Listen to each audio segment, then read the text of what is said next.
They say you never forget the person who saved your life. For Luca, that person was Sienna, a stranger who pulled him back from the edge on the rainiest night of his life. Their love was born in darkness and storms. But when the sun finally came out, when life got better, when they should have been happiest, she vanished. This is the story of how sometimes we fall for people in our darkness and lose them in our light. Luca stood on the bridge at 2 a.m., rain soaking through his clothes, staring at the river below. 6 months since his father died. 3 months since he lost his job. 2 weeks since his girlfriend left. The depression had won. Don't. A voice cut through the storm. A woman stood 10 feet away, drenched, eyes locked on his. Please don't. You don't know anything about me, Luca said. I know you're in pain. I know it feels endless. I know you think disappearing is easier than fighting. She stepped closer. I know because I've been exactly where you are. Something in her voice, raw truth, not platitude, made him pause. She wasn't performing concern. She was offering understanding. I'm Sienna, she said, and I'm not leaving until you step back from that edge. Even if it takes all night, even if you hate me for it, you don't have to live, but you have to decide not to die. Those aren't the same thing. Luca looked at her, this stranger in the rain, and saw someone who'd survived her own darkness. He stepped back. She caught him as he collapsed, sobbing. They sat in the rain for hours, two broken people holding each other against the storm. Sienna took Luca to her apartment. Small, cluttered with art supplies and books. She made him tea, gave him dry clothes, didn't ask questions. She just sat beside him while he shattered. Why are you doing this? Luca finally asked. You don't know me. Because someone did it for me once. Kept me alive when I didn't want to be. I'm paying it forward. She looked at him steadily. I'm not going to tell you it gets better, but it gets different. And different is survivable. Over the following weeks, Sienna became Luca's anchor. She texted every morning, "You up?" Not demanding, just checking. She'd show up with groceries when his depression made everything impossible. Sat with him through panic attacks. Walked him to therapy appointments he couldn't face alone. She understood the geography of depression in ways therapists couldn't. She knew when to push and when to just exist beside him. She never tried to fix him, just kept him alive long enough to fix himself. Luca started noticing things. How she always wore long sleeves. How she never talked about her own life. How she came alive at night but seemed to disappear during sunny days. She was a mystery wrapped in kindness, and he was falling in love with his own lifeline. Their relationship grew in the dark. Late-night conversations, rainy day art sessions in her apartment, walking through the city when most people slept. Luca learned that Sienna was an artist who only painted storms, a woman who seemed allergic to daylight and happiness. Why do you avoid the sun? He asked one night. Sienna looked away. Because I'm not built for brightness. I thrive in darkness, in struggle, in helping people through their worst. When things are good, I don't know who I am. That sounds lonely. It is, she admitted. But it's honest. They made it official on a rainy Tuesday. No grand gesture. Just Luca saying, I love you, during a thunderstorm, and Sienna responding with a kiss that tasted like rain and relief. Their love was built on shared brokenness, and it felt sacred. Luca's depression didn't vanish, but with Sienna, it became manageable. She understood the bad days without judgment, loved him through the numbness, made darkness feel less isolating. In her presence, survival became easier, sometimes almost beautiful. They were perfect for each other's pain. What they didn't realize, they'd built a relationship that needed suffering to survive. A year passed. Luca and Sienna lived in a carefully constructed world of darkness. They worked night shifts, him as a security guard, her doing freelance design. They slept through sunny days, came alive when the sky darkened. Their apartment had blackout curtains permanently drawn. Friends worried. Luca's therapist gently suggested that isolating in darkness might not be healing. But Luca defended it. Sienna saved my life. This works for us. What he didn't say, he was afraid. Afraid that healing fully meant outgrowing her. That becoming the person he was meant to be meant leaving behind the person who'd kept him alive. Sienna sensed it too. She started pulling away when Luca had good days. When he smiled easily or talked about future plans, she'd become distant. Her love only felt present in his pain. "Do you only love me when I'm broken?" Luca asked during a fight. Sienna's silence was answer enough. Finally, "I don't know how to love sunshine. I'm a storm person. I save people when they don't need saving anymore." She trailed off, terrified. They chose to stay anyway. Better to live in darkness together than face light alone. They made love during the worst storms, and it was desperate and beautiful. Thunder drowned out their gasps. Lightning illuminated their scars. Hers on her wrists, his metaphorical but just as real. "I love you," Luca whispered against Sienna's skin, tracing the lines she'd carved years ago during her own darkness. "I love you too," she replied, but something in her voice sounded like goodbye. In those moments, wrapped in each other and the storm, they both knew a truth neither wanted to speak. Their love was built on need, not choice. He needed her to survive. She needed him to need her. Remove the crisis and what remained. Afterward, holding each other in the dark, Sienna said, "Promise me something. Promise if you ever get better, really better, you won't stay with me out of gratitude." "I'm not with you out of gratitude," Luca protested. "Not yet," Sienna said sadly. "But healing changes people. You'll become someone who doesn't need saving.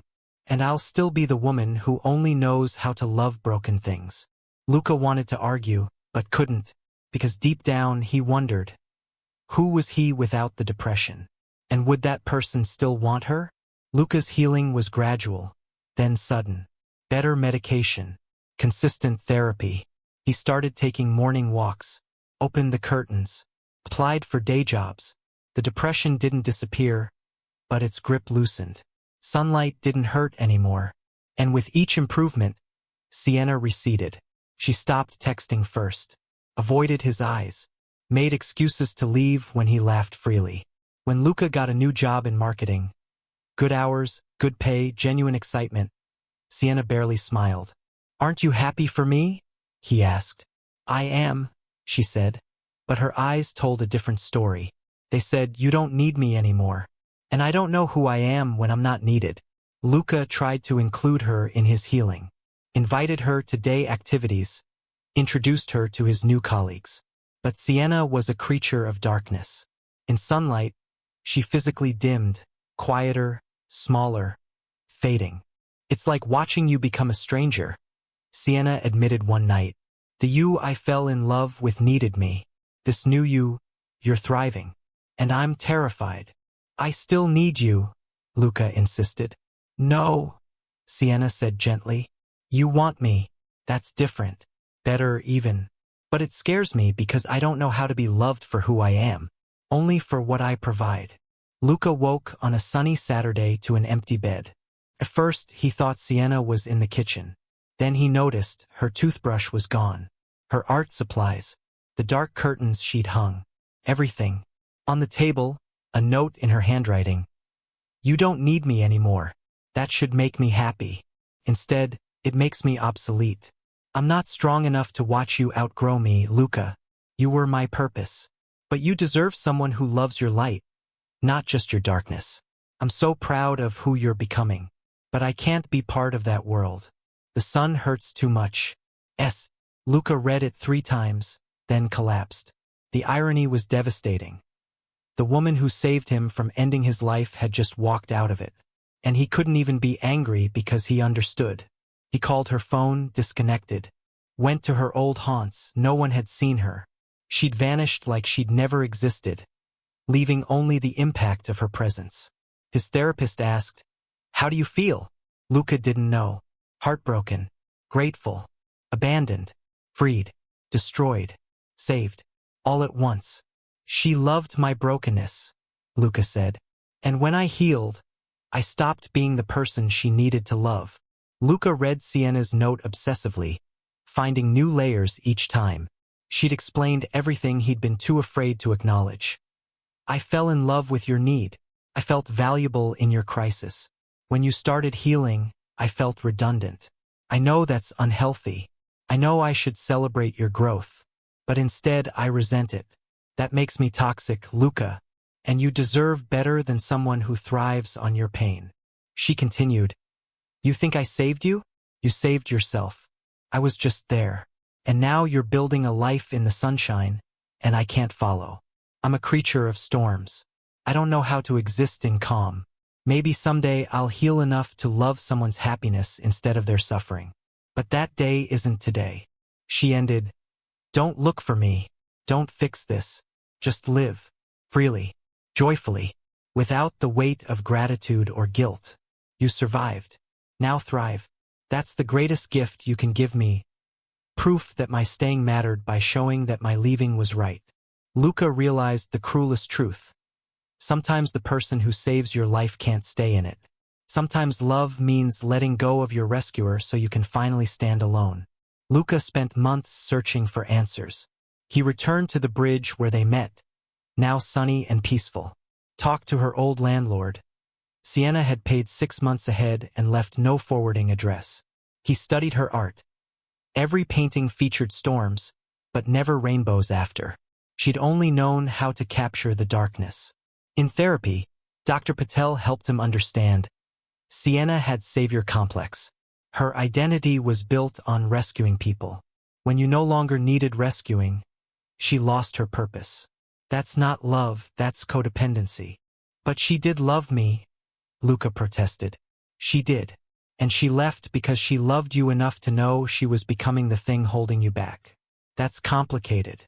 Both true. Luca realized. Their love was real but unsustainable.